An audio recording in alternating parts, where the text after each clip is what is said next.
Wyobraź sobie, że życie to wyreżyserowany film, a ty jesteś jego autorem. Możesz pojawić się gdziekolwiek chcesz, o dowolnej godzinie, o dowolnym czasie. Bez żadnych problemów, bez żadnych zmartwień, tylko ty i twoje ulubione miejsce. Cisza, spokój, możliwość wyłączenia się od rzeczywistego świata i skupieniu się tylko i wyłącznie na tym, co dzieje się tu i teraz. Opisz to miejsce. Skoncentruj się na każdym najmniejszym detalu. Jaką historię ze sobą niesie?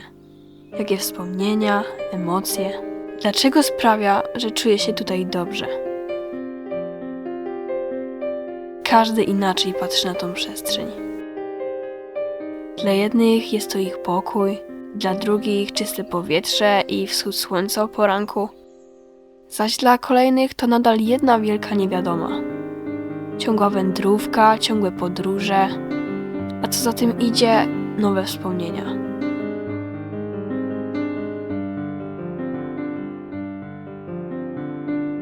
Niektórzy nadal nie odnaleźli swojej ulubionej przestrzeni, ale to nie powód do smutku.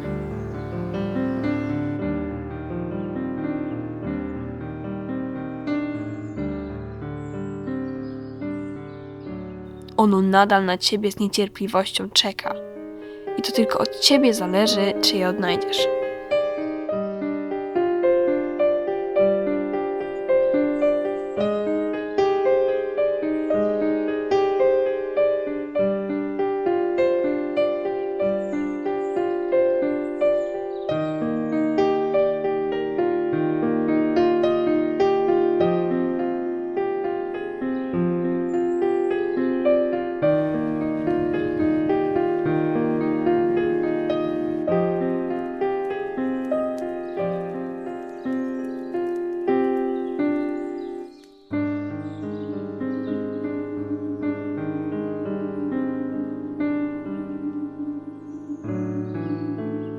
A więc, jakie jest twoje ulubione miejsce?